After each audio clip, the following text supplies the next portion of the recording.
As of yesterday's new moon, we are officially in the intense part of the eclipse window for the eclipse that's going to be happening on August 12th, 2026. So we're in the lunar month preceding this eclipse, and this is when things start to build up. Eclipses have a range of, intensity where things are really happening from the lunar month before, which is about 28 days, and the lunar month after the eclipse. So the things I'm going to talk about could happen any time during this 2-month window. This is the theme of this 2-month window. Now, this eclipse is falling at 20 degrees, tropical Virgo. If you have anything in Virgo, if you have anything especially in that latter part around 20 degrees, you're going to be experiencing this eclipse. The closer it is to, the closer this 20 degrees is to something in one of your charts, the more stronger the impact of this eclipse will most likely be. Okay? So, I'm going to interpret this eclipses in the context of the Aditya symbology. I'm going to go deeper into the symbology than I have in the past to bring out more meaning with this eclipse. The next 2 eclipses, the one that happens after this, the lunar one, is also very important, even more important. So I'm going to get into a little more depth in these 2 videos. Okay, so as always, an eclipse has a theme based on its Saros cycle of about 72 eclipses. Every 18 years and 10 days, there's an eclipse that falls into the same cycle. So to see what the theme of these eclipses is, we have to go back to the first eclipse in the series, read that chart, interpret that chart, and realize that this theme is going to be carried through all the eclipses in that series. And every eclipse in that series will be working towards the goal of that first eclipse in its own unique way, and will be triggering different things in your chart to, create the results of this original eclipse. So we need to go back to this original eclipse, which happened March 17th, 1179 at 2:17:29 a.m. in Washington, D.C. time. And this is with the Gregorian calendar. Even though the Julian calendar was in use at that time, this is Gregorian calendar date, in case you want to go calculate this eclipse. So, the first book that I know of that talked about using these eclipse cycles to see the effects of eclipses was The Eagle and the Lark. And in that book, she gives 1 or 2 sentence results for every eclipse, very brief. Sometimes I find the results spot on, other times I find them not working out so well. A couple times I've been completely wrong because when they calculated the eclipse chart on the software they used, they didn't actually calculate the correct eclipse. Their software was not capable of calculating correctly that far back. That was a common problem with old softwares, but that's been resolved, of course, these days. So, this is a great book, The Eagle and the Lark by Bernadette Brady. Most of the time I find the results to work really well with it, but I always like to go deeper into it, which is why I do these videos. But what she simply says about this cycle, this series concerns itself with breaking out of a very negative situation where no hope can be seen to a more positive space containing many options. A worry that may have been affecting a person will suddenly clear. The solution is shown by the cosmos and needs to be taken up without too much delay. So the idea is that a person's in a non-working situation, they're stuck somehow. This eclipse has the goal of bringing out a solution. The universe, the cosmos, will show the solution, and you need to jump on it. You cannot hesitate. You cannot wait. You got to go for it. That's her interpretation. So we'll keep that interpretation in mind as we go through, a deeper analysis of this first initial chart. So in this foundation chart, in the first of these series, we have the solar eclipse falling at 26 degrees of Pisces. We're going to interpret it in light of the Aditya symbols. That's in Data. Data is the foundation. It's the foundation of our lives. It's the foundation of what we do in the world, and it's also the foundation of our inner lives. Okay?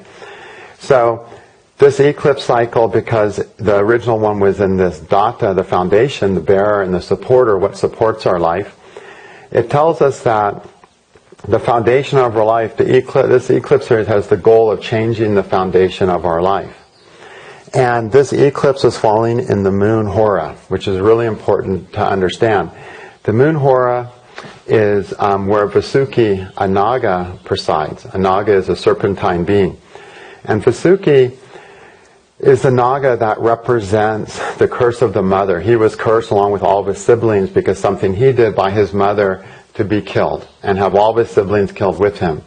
So we're talking this really heavy mother curse. And what happens in our chart at this Vasuki Naga in the moon hora of Datta is that it's where we get our mother issues. It's where we get the first traumas of our life because of problems with our mother not being available. And, of course, the mother is our foundation. She is the Datta, the foundation, the bearer, the supporter of the first part of our life. Our life starts with that support. So we got a degree of support from our mother in our first 3 years of life. And that's our initial support in life. If that was really great, loving, caring support that prioritized us, great. If not, it's still our foundation, but now we're walking around with an element of trauma. And every time we take a symbolic journey around the zodiac and heal and move forward and grow and mature, we get to a place of reestablish our foundation. But our initial foundation is the foundation we receive from our experience with our mother. And so, in the moon hora, this mother foundation is especially ruling the whole show. So, what this means is, what this eclipse cycle is trying to get us unstuck from is something we're stuck in, a situation that's not working, that we can't get out of it, simply because of a mother issue. Okay? Because the support we got didn't grow us into the most healthy being we could be. We've got some trauma lurking down in our unconsciousness. That trauma has attracted a situation that's not really for our best interest. It recreates a situation of a lack of support to really move forward in our lives. And now this eclipse has the goal of changing it, okay? And bring us to a better level of foundation. The first foundation is that of the mother. After that, the foundations we create are based on the work we do within ourselves. And this eclipse is triggering a situation where, okay, you're stuck. Now it's time to do the work so you can break out of this stuck thing. You've been working towards it, and it's time to break free from this situation which is not working. And yes, it's because of the foundation you received from your mother. The trauma there attracted this situation, this non-working situation. Because that's what trauma does, right? We pursue similar things that are going to be getting us in trouble, not working for us. And we repeat the cycle. This is an opportunity to break out of that cycle. Okay? Now, some concerns with this is that the eclipse itself on this is at 26 degrees. And over here we have Pluto just under 28 degrees, making a nice tight square aspect within a 2 degree orb to the Sun. Now what this means is that this thing that we need to break free from if you're getting hit by this eclipse, it's not going to be an easy thing to break free from. Because with the fact that Pluto's aspect in it means the identity is really locked into it. Because what happens is, we get a support in life, and out of that we develop our identity. And we start thinking, this is me, this is what I want, this is what's important to me. And we identify with those things and we think they're really ours. The fact that Pluto's here lets us know that we're identifying with things that need to be shattered, need to be broken down. That this is an identification that's just going to get you in trouble. So essentially it means it's a very deep trauma that this cycle of eclipses is trying to break us free from.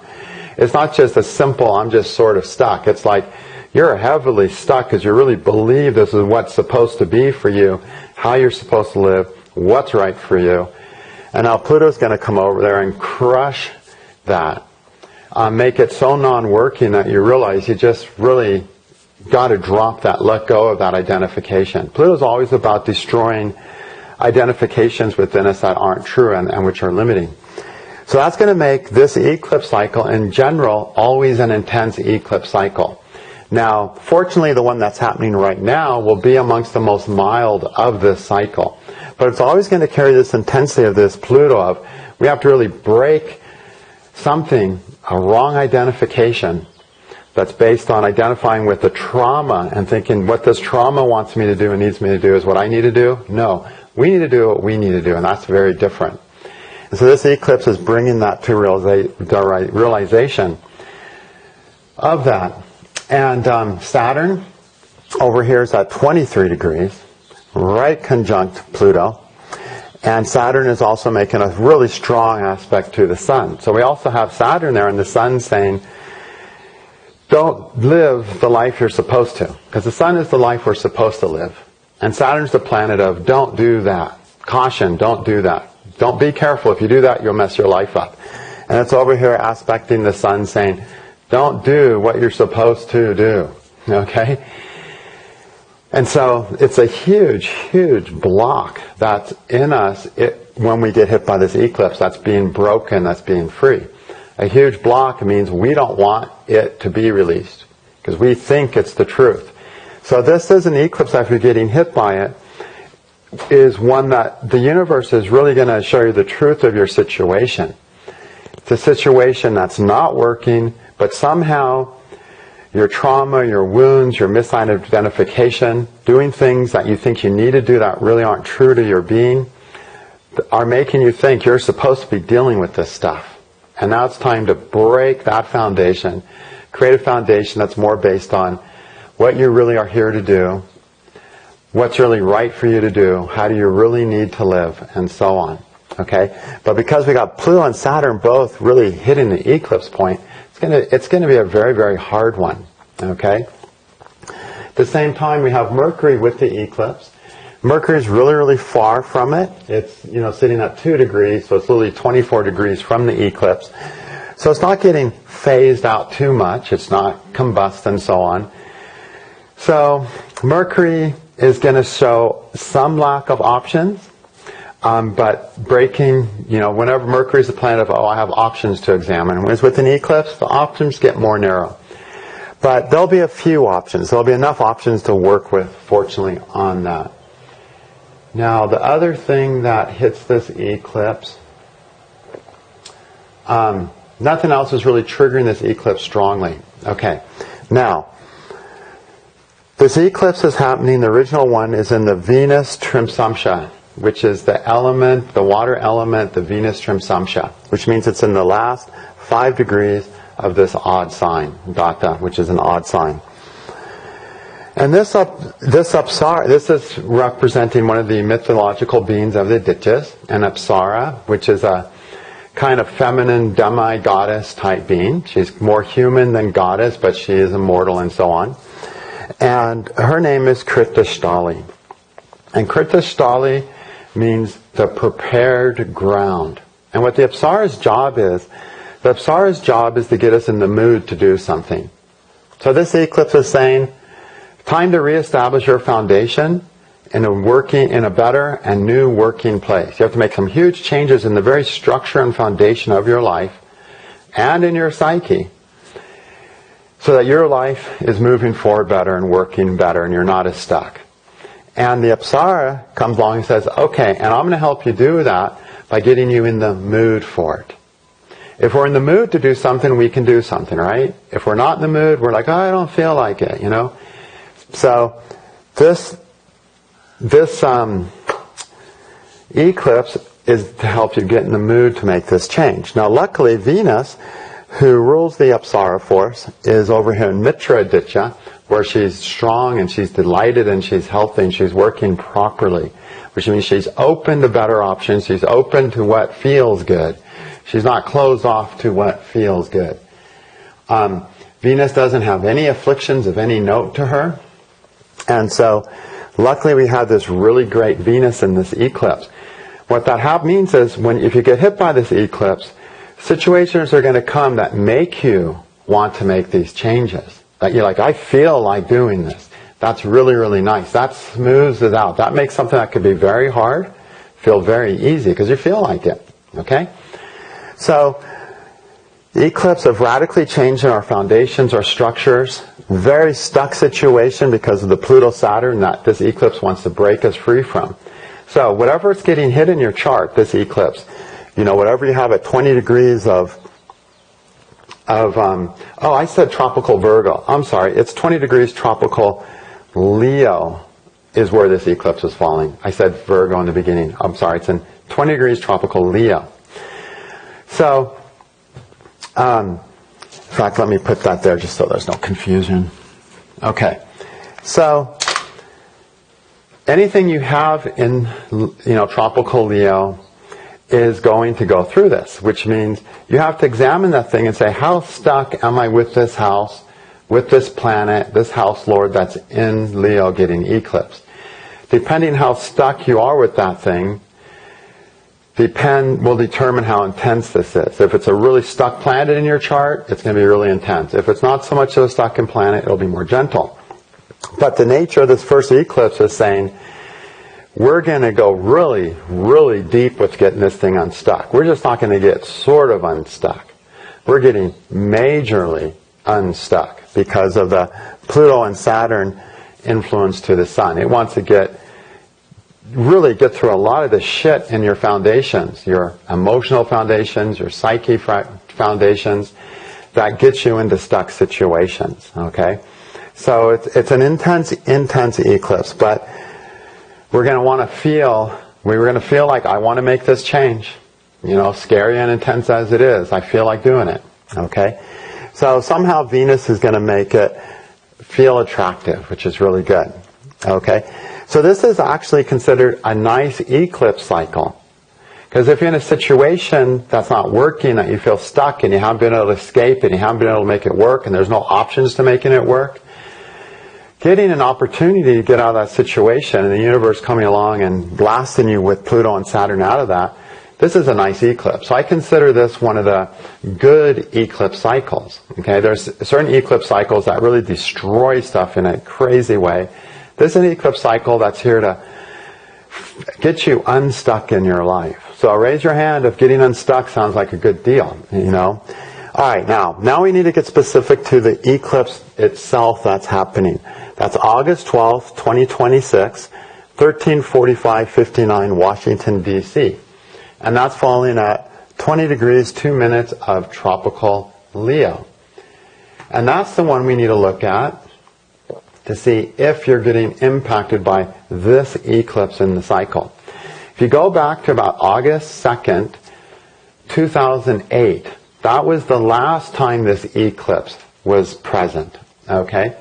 And in fact, that time, it was falling also, it was also falling in, I believe it was also falling in Leo at that time, tropical Leo. But anyway, if you go back to that time, August, so July-ish, August would have been the window of that eclipse of 2008 was the last time this eclipse cycled through. It might have triggered you, it might have not. It didn't trigger me, neither is this one, okay? But it might have triggered you if you have something there, okay? And that one happened, I believe, right at the very end of... No, it happened around 10 degrees of Leo. Okay, so you have anything around there, you got triggered. Last time. So you can look at the events of that time and relate that to the current events. Lots of times you'll see a theme of the previous eclipse, 18 years, 10 days earlier, to the one that's happening now. Okay? So that way you can get some personal feedback. Now this eclipse I like this eclipse in this cycle. What I like about it is that the sun is at 20 degrees where the eclipse is happening. Pluto, Uranus, Neptune right now are all hovering around 4 degrees in their sign. Which means the heavy hitters, Pluto, Uranus, and Neptune, are not aspecting the eclipse at all. Right away, that makes for a more gentle, less intense eclipse. Okay? That means the changes this eclipse wants a person to make are simply going to be more desirable, easy to change issues that aren't going to require as much faith, as much push, as much force. They're just going to be like, yeah, I can just kind of do this. So this is a nice sign.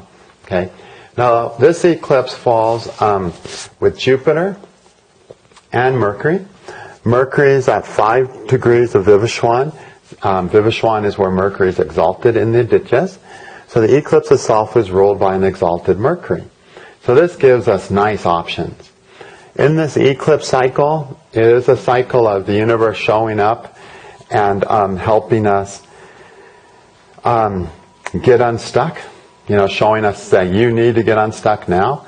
With this nice Mercury in this particular eclipse that's happening now, it'll give very obvious options. Yeah, this is a good option. It's an exalted option. Mercury should be able to see that pretty easily.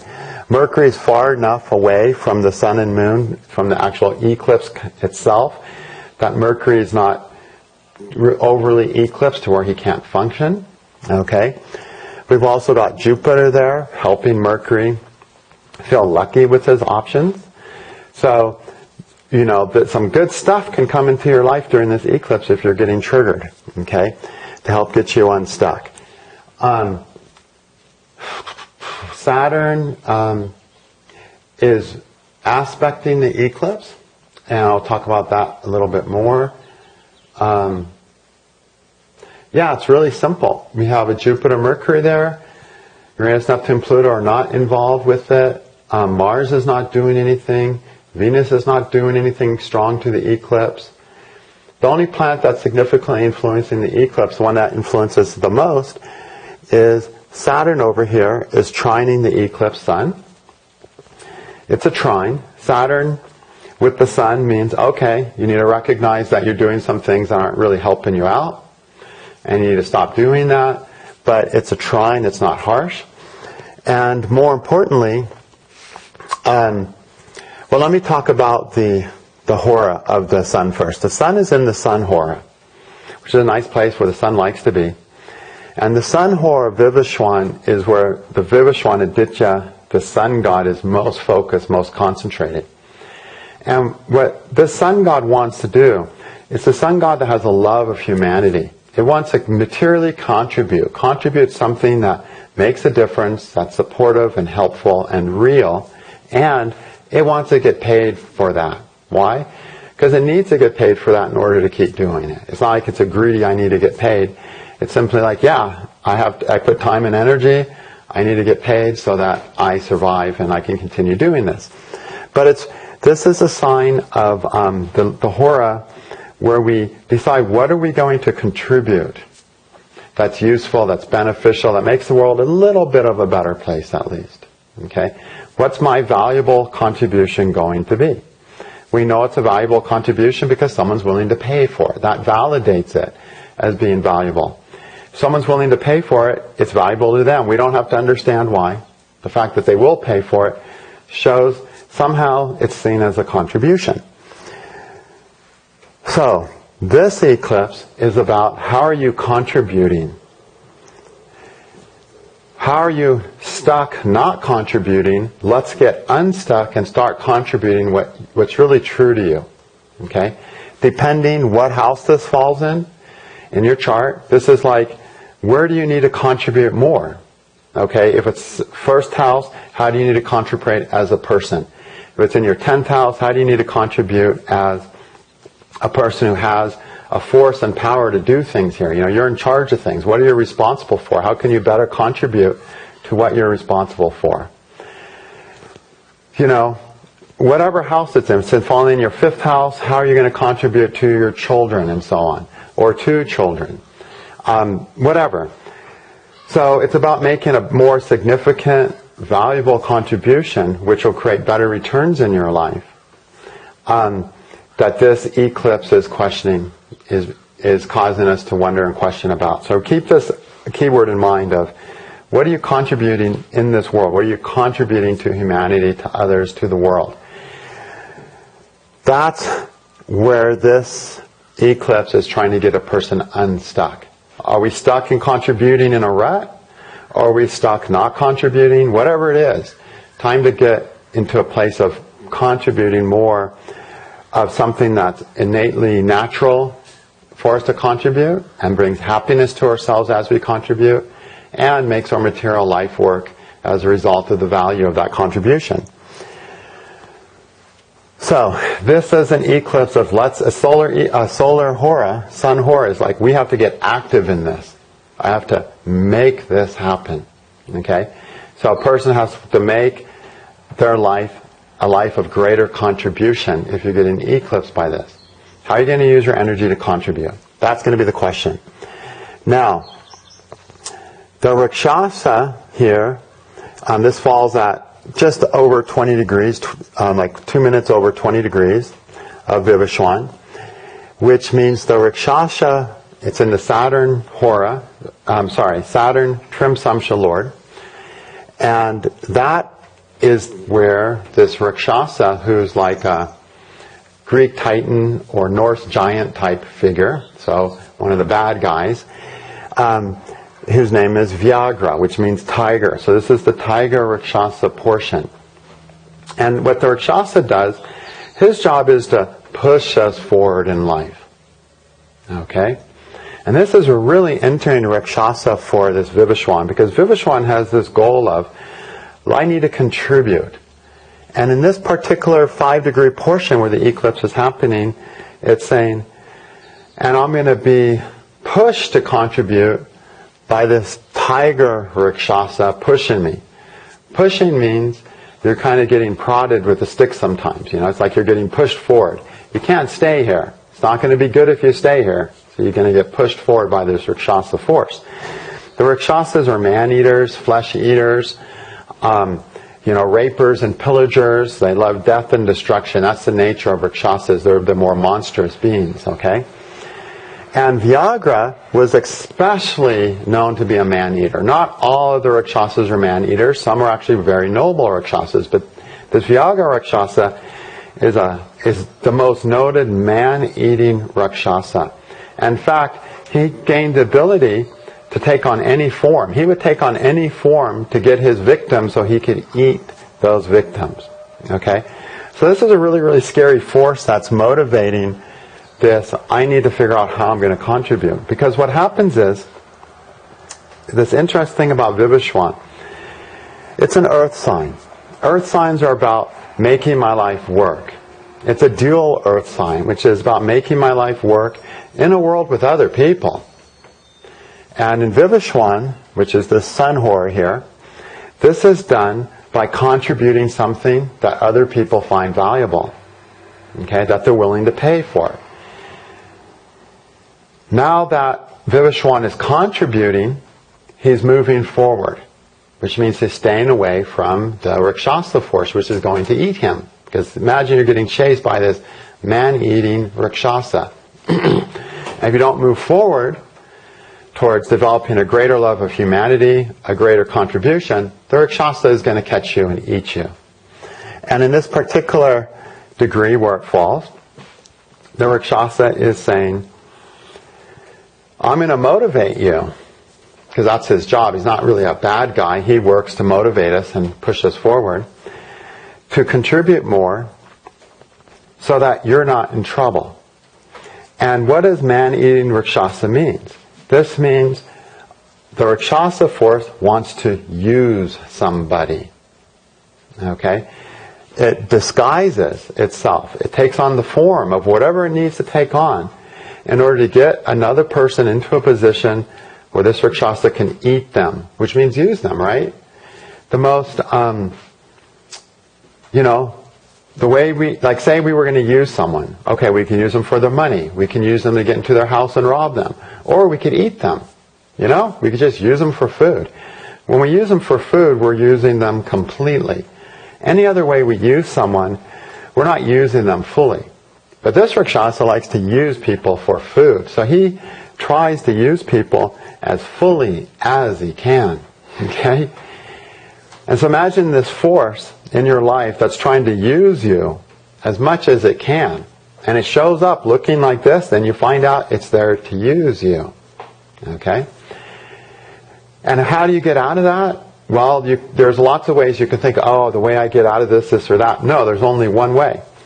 By having a greater love of humanity, which is Vivishwan, and contributing on a greater level.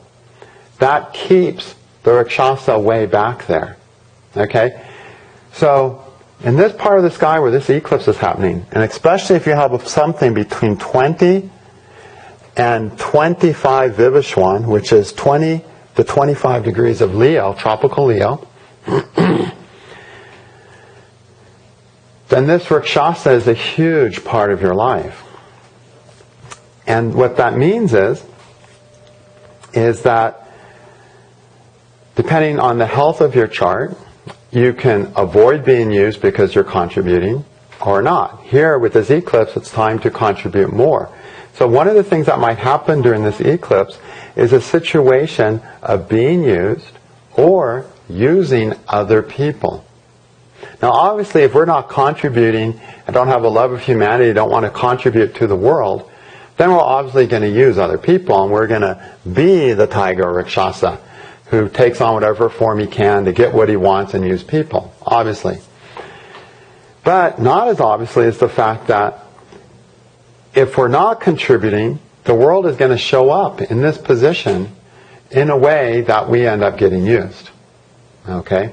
So in either case, the only way out is to decide where we're going to contribute, or else you're going to find yourself in a world of getting used or needing to use people, which is not a nice place to be. Neither of those are nice places to be.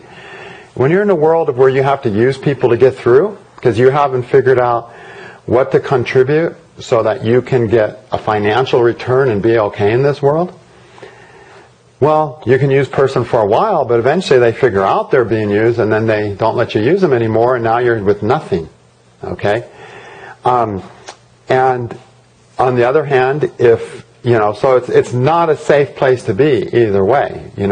Being used, using others, doesn't work. We can do it short term. A person can be used short term and be okay with it. Sometimes we need to use someone, just really benefit from someone without contributing. That's okay too. Sometimes we need to do that short term, depending on the situations of our life. But we can't do those long term. Long term, the only thing we can do to make our lives work through Vivishwan is to contribute something of value that someone will pay for. Now I have what I need to be okay on planet Earth. Okay? So this is the theme that's coming up here. Now the beautiful thing is, the nice thing is Saturn, which rules the Rakshasa force, is over here in Aryama, which is a very nice place for Saturn to be, where he's very happy, delighted, and well-functioning. Okay? Now, Saturn is sitting pretty close to Neptune. He's 10 degrees away, not super close, but enough that I'll mention it. So with Saturn here, it means it helps a person gain the desire, I want to contribute. I want to live a life that's solid and safe, where I don't have to use anyone, and I don't get into situations where people use me. And the way I can do that is to contribute something of value and get a return for that. That's the magic solution to that painful tiger, man-eating tiger Rakshasa that wants to eat me. And Saturn over here in Aryama, well, first, Aryama has to do with the concrete skills and abilities, resources that we have that we can offer another person. Okay, I have something that can help you. That's what Aryama is. It's also the sign of companionship. So that companionship is when you're close with someone, you have someone at your side, you're going down the road of life, someone's on the road next to you, and you're able to help each other as you go down the road. I got something you need, you got something I need, let's travel together. The journey will be better. That's the idea of Aryama. And Saturn here is trying the eclipse, which is harmonious. They're both earth signs. Saturn is delighted in Aryama. So what this means is that the desire to contribute will be stronger. The desire to contribute will be also to contribute in companionship. I want to contribute in a companionship fashion. So I contribute to someone and they contribute to me. And now our life is better on both ends. And Aryama is a long-term sign. It wants long-term companionship, long-term, you help me, I help you. When you need me, I'm there. When I need you, you're there. It wants those kind of very balanced companionship. Okay? Where people are going to be able to have the abilities, the skills, the resources, and the desire to help each other out, and now they can be close with each other. We can't stay close to someone who doesn't contribute, can we? Okay? So this is what this eclipse is bringing out, is a greater desire to contribute. Out of that greater capacity to contribute is greater capacity for companionship of all kinds. Romantic companionship, marriage companionship, companionship with friends, companionship with anyone who's next to you as you go down the road of life. So I have a nice Saturn to help out. Now the problem is Neptune's close enough to the Saturn to make it, if you're getting eclipse to make it confusing about how am I going to do this? This doesn't really seem possible. I don't see the way this could happen. Okay?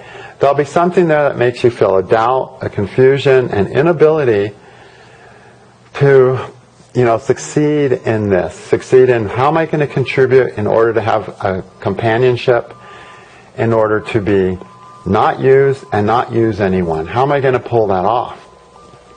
And in regards to whatever getting eclipsed in your chart, okay, not in everything in your life, just in regards to what's getting eclipsed, which you have to figure out by looking at your own chart. And you're not going to feel like a clear way to do this because of Neptune. So you have to just do the way that makes sense. Get past the confusion. Have the courage to step into the confusion and find out what you can do. See, what happens when we have a Neptune thing like to the Saturn is there's a situation shows up that's like, I would kind of like this, but it's just, when I even think about how, it's just, no, I don't see it, so I'm just going to get away. Okay? With this, a person has to say, okay, I don't see it, it's confusing, but I have to have the courage to jump in. And jumping in, I'll be able to find my way through the confusion. I just have to make that first step and jump in. It's really like jumping into a body of water. You've got the water, the sun is hitting off it. Vivishwan means brilliant. It's the brilliant form of the sun radiating his shiny rays with the most power and the most light of any of the sun gods. So imagine the sun hitting the water, right? And it hits the water and there's a reflection of sunlight on the water, and you look at the water and you can't see what's in the water. You're like, there's something I'd like in that water, but I can't see. It's confusing. It's murky. The sun's blinding me off the water. What do I do? Well, you just got to jump in the water. Once you're underwater, you'll start seeing better. You can feel things. You can reach things. You can work your way through it and get to the goal. So, with this particular eclipse and this particular cycle we're having, the most important thing is actually to embrace the confusion. Jump into the confusion. The thing you want to contribute with, that you feel you could contribute with, that you have a desire to contribute with, that feels true to you, that could possibly lead to having consistent people in your life, that you have a healthy give and take relationship with. It's confusing, so you don't want to. Jump in to the confusion. Feel your way through the confusion as you jump in and work in the murk. But you can figure it out because Saturn's nice here. It's delighted. It has the capacity. The Lord of this Aditya is exalted, Mercury. This eclipse can provide a lot of forward motion traction. You just have to be willing to have the courage to jump into the confusion. Or the feeling of impossibility. There's just no way. Well, jump in anyway. What do you got to lose, right? If it doesn't work, you're right where you were in the beginning. You got nothing. But if you jump into the confusion, into this just couldn't work, and you jump into that, and you work your way through, now you have something. So it's a worthwhile risk. And that's what the most people will do who have the most successful eclipse here. Okay? And with the exalted Mercury, the option should be attractive enough to make a person want to take that dive into the confusion. Okay? So while this eclipse is not that intense in this particular one in the cycle, it does bring its confusion with it. So whoever's getting hit by it will have to work through some confusing situations to figure out how are they best going to contribute. That's the goal. I need to contribute. Now, the original eclipse was happening in Data, the foundation, the bear. Our foundation in our life, the initial foundation, is the foundation we get from our mother. The trauma and scar tissue that comes with that foundation is limiting our contribution. In this particular eclipse we're having now, yes, we have to overcome the scar tissue, overcome the trauma, overcome the behaviors we adopted that don't work, because we experience a difficult foundation. We have to let those go and drop those and do some inner healing and heal our inner foundation, okay, which is the foundation of our psyche. Where this first eclipse falls in the moon hora, that's the whole foundation of our psyche. All the mess, all the beauty in our psyche, it's all in this Vasuki Naga. And every time this comes up, and it comes up for anyone who's getting eclipsed by this present eclipse at 20 degrees of Leo tropical, then you're going to have to shift your internal issues. Okay, you're going to have to release some trauma, heal some trauma to make this shift. That's going to be the hard part. Okay, and that's going to always be intense with this eclipse every 18 years that it falls because of this Pluto-Saturn hitting this cycle. Okay, so but again, like I said, the Venus in this original eclipse, this Apsara, which is ruled by the Venus force, is well situated to feel like doing this work. So I feel like people who get hit by this eclipse are going to be really lucky, make positive changes in their psyches, release some old trauma, be able to move forward more, get unstuck, and find their way to a life of greater contribution, greater return for that contribution, and a greater capacity for companionship. That's what I see happening with this eclipse. Companionship, especially with the house lords, the houses, etc., where this eclipse falls. Okay? All right, thank you.